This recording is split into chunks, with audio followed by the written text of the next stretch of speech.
Ngunit may sumisigaw na ako'y nauuhaw. Uhaw, uhaw, uhaw, uhaw.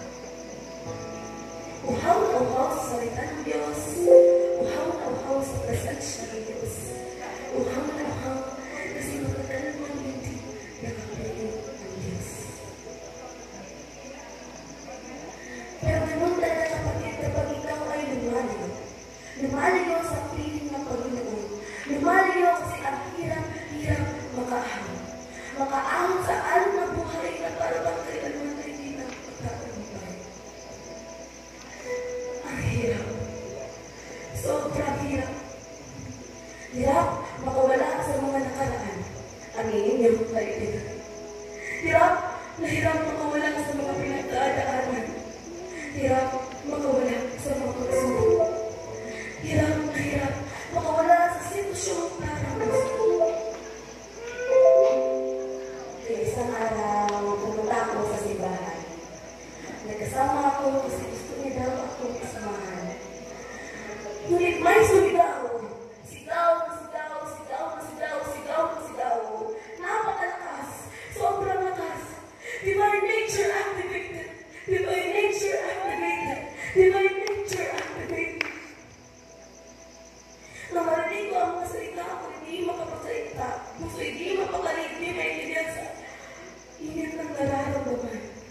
Mga luhay hindi mapigilan ng realize ko na siya pala talaga ay aking kailangan. Ako ay kanyang dinadamayan sa lahat ng oras.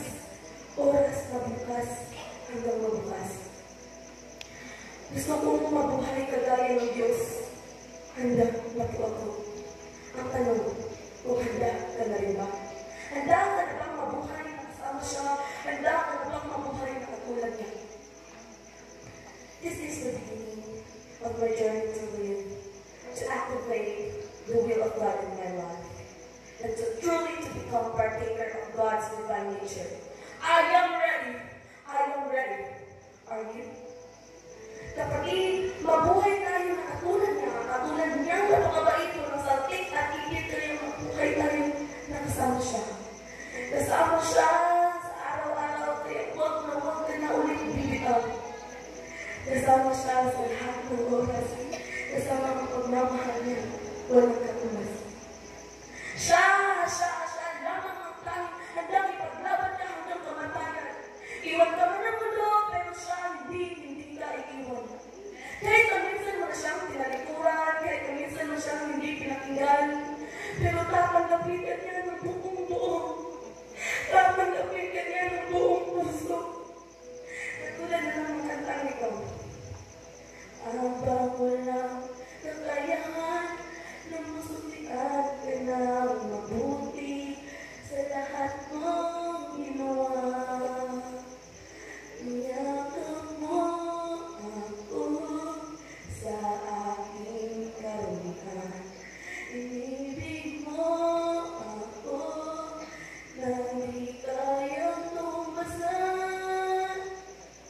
O Diyos, ang pag-ibig na mas malawak pa kaysa aking mga pagkakasala.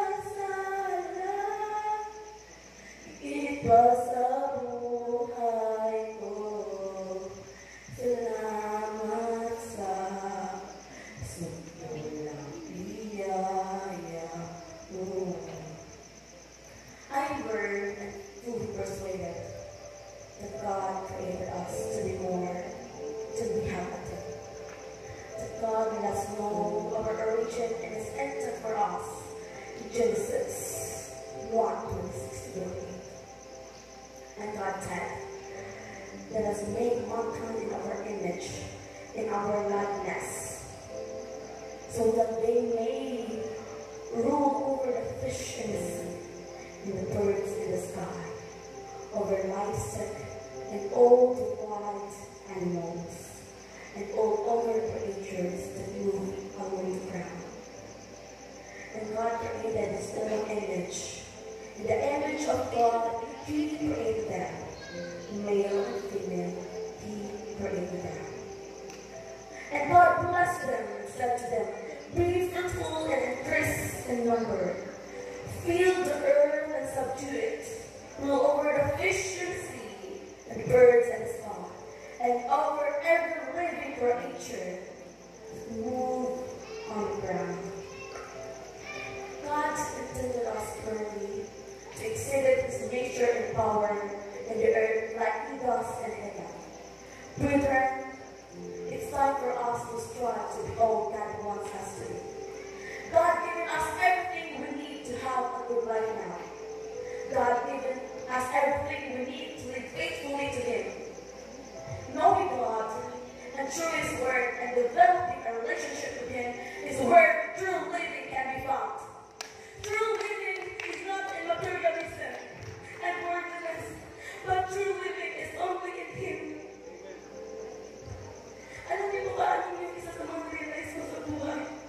Despite sa mga pagkakamali ko, despite sa mga pagkasasala ko, we are not meaningless. We are not worthless. We are worthy. Siguro huli na para masasyan ang mga bagay-bagay, pero hindi pa huli para baguhin ang aking mga buhay. Kapamilya, kapatid ng puso, ladies and gentlemen, let the divine nature activate. Alright, thank you so much, Section 4. Repeat ang kuya. Alright, now let's give it all to Section 5.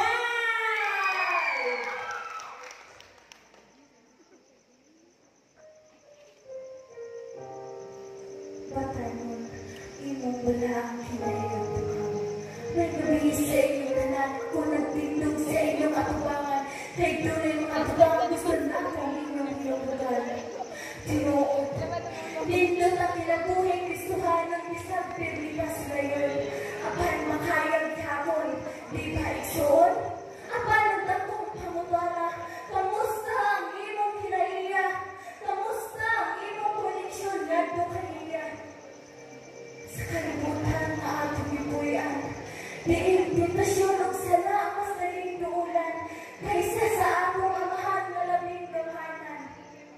O paminaw mo, na mas kusog ang singin sa demonyo, kay siya naas doong layo. Apan, ang tigog sa Ginoo mas hinay, kay siya naas doon nagbantay. Mas daling masuko ang pagdumot, mas daling paghukom kaysa pagsabot, mga kinaiya nga dili Kristuhanon, apan daling buhaton.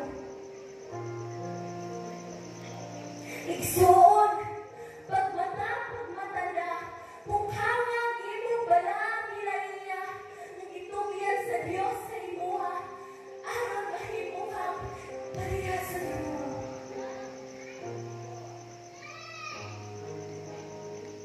Kanindot paminawon sa pulong, alang ako sa Ginoo, apan ang dakong pangutana, ang ayan na bang taon niya ana igsoon, kung hantod karon ikaw mawalikas gihapon.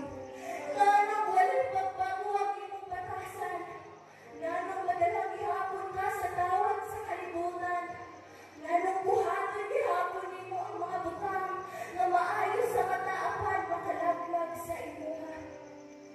Igsoon, pagmata na, biyari ang imong kinaiya nga muluhon, muhilang lang, kung ang tanan ulahin na. Basin magmahay ka, nga kami tuwa dito, apan ikaw tuwa sa impirno.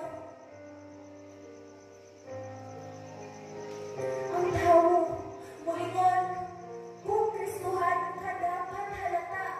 Apan, unsa pa niya nga ilapakita sa imuha, mga nindot mahalon na sa lina, o nga ginong kinaiya nga sumama sa Ginoo. Ang tanan dili gali, tungod kay walay sumama sa Dios bisag unsa ka bahagi. Apan pag-ampo, ug tugon niyang balaang espiritu, nga kukaon ang balaang kinaiya mo aron mahimong sumama ka Kristo. Ug aron dili ka